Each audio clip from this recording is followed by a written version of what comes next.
Yang ngaco orang lain, kok yang didemo Jokowi, oleh Adian Napitupulu. Yang bicara perpanjangan masa jabatan presiden, bukanlah Jokowi. Tapi ada 3 menteri.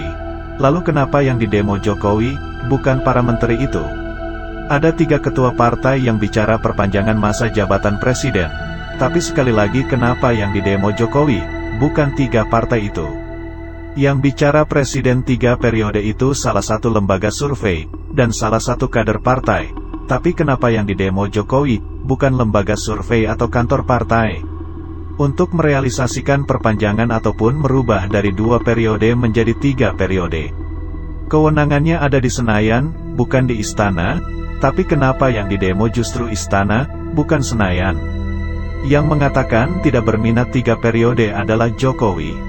Yang mengatakan bahwa mereka yang menginginkan 3 periode adalah orang yang cari muka juga Jokowi. Yang mengatakan bahwa mengenai masa jabatan ia akan tunduk pada konstitusi adalah Jokowi. Yang mengatakan bahwa menteri tidak boleh lagi bicara tentang perpanjangan masa jabatan juga Jokowi. Tapi aneh kenapa yang didemo justru Jokowi?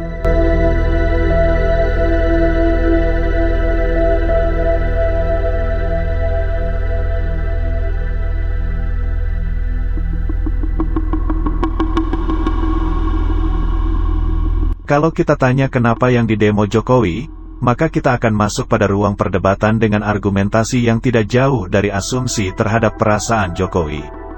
Terhadap dugaan bahwa semua pernyataan para menteri dan ketua umum partai tersebut berasal dari keinginan Jokowi.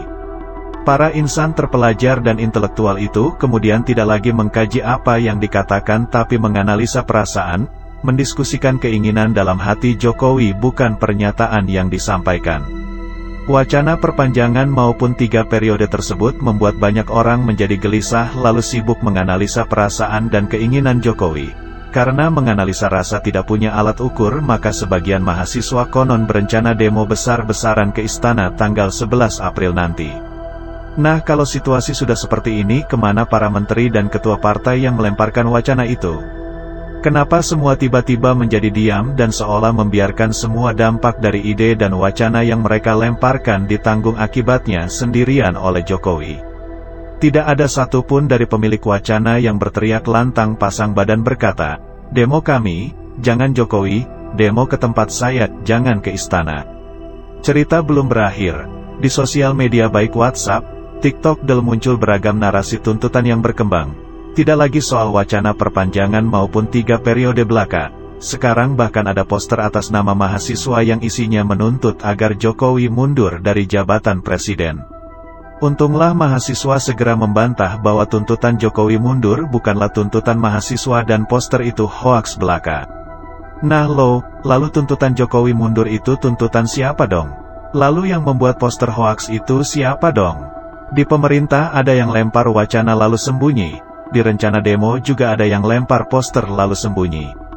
Ternyata pepatah lempar batu sembunyi tangan tidak cuma terjadi di lingkaran kekuasaan tapi juga dalam aksi di jalanan.